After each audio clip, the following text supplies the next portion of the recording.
안녕하세요 여러분, 홈빠입니다. 오늘은 BMW 호켄하임에 왔습니다.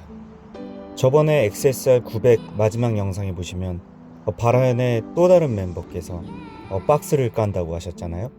이 바라연 형님께서는 예전에 할리도 타셨고 BMW XR 모델도 타고 계시는데요. 나이가 더 먹고 몸이 더 늙고 또 철이 들기 전에 레플리카를 꼭 타보시겠다는 그 굳은 의지, 오늘은 그래서 BMW 스천 RR이죠. WR이라고 불리우는 그 바이크의 M 패키지 버전 신차 출고를 하기로 했습니다. 그래서 23년식 M팩 WR의 모습을 여러분들과 함께 보면서 지금까지 전자장비라고는 ABS밖에 못 느껴본 제가 이 최첨단 전자장비를 탑재한 BMW 바이크를 보면서 어떤 생각이 들었는지 여러분들과 이야기해볼까 해요. 자주 볼 수 있는 풍경은 아니지만 저렇게 박스에 들어가 있는 바이크를 보면 왠지 성인용 장난감 같고 선물 같은 느낌이랄까? 저는 허스크바나에서 신차가 모두 다 까져 있어서 기회를 놓쳤지만 이 형님께서 바라연 팀원들도 신차 까는 걸 구경하시라고 따로 BMW에 비용을 내고 이렇게 또 좋은 기회를 마련해 주신 것 같아요. 자르겠습니다.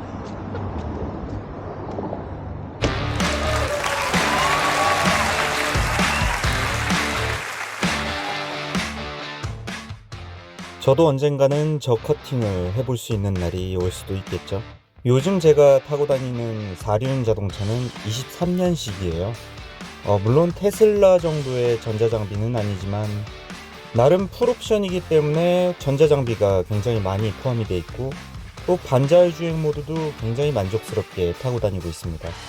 제가 테슬라나 그런 전기 자동차를 경험해 본 적은 없어서 얼마나 더 우리가 상상하는 미래에 가까워졌는지 제 개인적으로는 다 알 수는 없지만 제가 타고 다니는 4륜차도 고속주행이라든가 차량이 심하게 막힐 때는 나름 굉장히 편하게 도움을 받고 있는데요. 몸이 조금 편해진다고 해야 될까요? 전자장비가 많이 없던 시절에 입문을 하고 그런 바이크들을 끌어보지 않았던 저로서는 이렇게 BMW WR처럼 전자장비가 많이 들어간 바이크들을 탔을 때 과연 어떠한 도움을 받고 어떤 느낌일지 잘 모르고 있습니다. 예전에 저는 영상에서 말씀드렸다시피 겉멋에 취해서 20대 때 레플리카로 입문을 했습니다. 그때는 전자장비라고는 제 기억에는 없었던 것 같아요. 결국엔 과속으로 앞차를 들이받고 제가 100% 잘못을 했죠. 사고 당시 상황을 생각하고 싶진 않지만 지금 생각해보면 브레이크가 굉장히 잘 들었다든가 전자장비가 제어를 해줬다면 사고가 안 났을까요? 물론 당시에 저는 어렸고 도로 상황을 몰랐고 운전도 미숙했기 때문에 사고가 났다고 생각해요. 요즘 바이크들의 기능을 들으면 정말 제가 모르는 그런 기능들이 너무 많습니다. 제 필렌에는 기껏 해봤자 ABS 정도밖에 없으니까 필렌을 끌면서 ABS의 도움을 한 2번 정도 받은 것 같네요. 저처럼 예전에 입문을 했는데 이렇게 첨단 장비가 들어가 있는 바이크를 아직 경험을 안 해보신 분들이라든가 클래식 바이크 쪽을 좋아하다 보니 또 이런 전자장비들이 그런 바이크에는 없고 그런 쪽만 경험하다 보니 경험이 없으신 분들도 있으시겠죠. 제가 활동하고 있는 바라연에도 어떻게 보면 2가지 부류의 라이더들로 분류가 되어 있는 것 같아요. 최첨단 전자장비를 경험하고 그거에 매료돼서 그런 바이크들을 굉장히 좋아하시는 분들이 있는 부류가 있는 반면에 클래식함에 매료돼서 전자 제어 첨단 전자장비까지는 전혀 관심 없는 그런 부류도 있다는 거예요.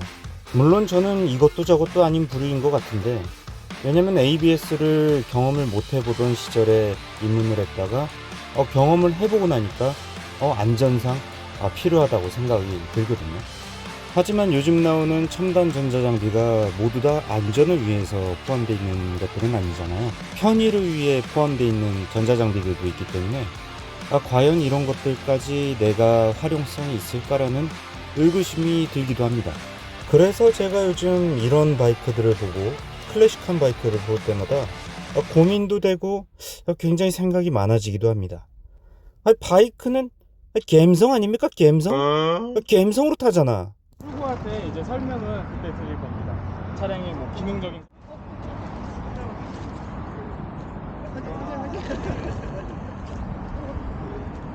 시간 되니까 괜찮아?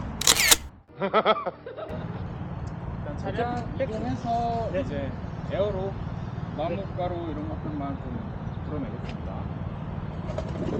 네. 12 hours later.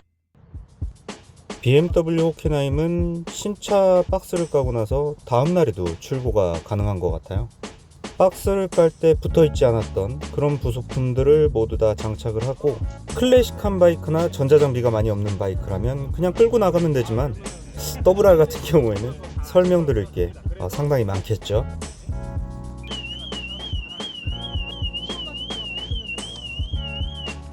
어떻게 생각해보면 아직까지는 제가 소유해보지 않았기 때문에, 경험을 해보지 않았기 때문에 그렇게 크게 전자장비의 필요성을 많이 못 느끼고 사는지도 모릅니다.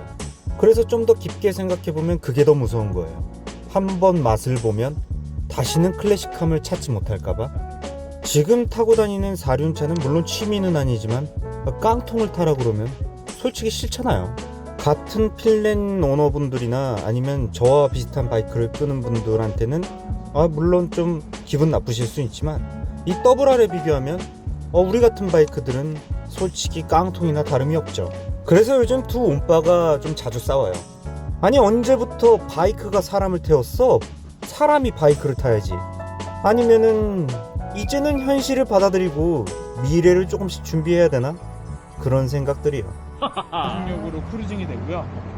이거를 처음에 당기고 밀게 되면은 그 전에 했던 크루징으로 진행이 되는데, 메모리 되어 있던 걸로? 맞아요. 그런데 이게 위험할 경우가 생길 수도 있는데, 그 경우는 50km 달리고 있어요. 그 전에 크루징을 70km로 했어요. 밀면은 갑자기 바이크가 가겠죠. 오케이. 그거는 항상 핸들을 잘 잡으시고 운행을 해주시면 될 것 같고요. XR의 이제 추가 기능, 계기판 같은 경우는 없잖아요.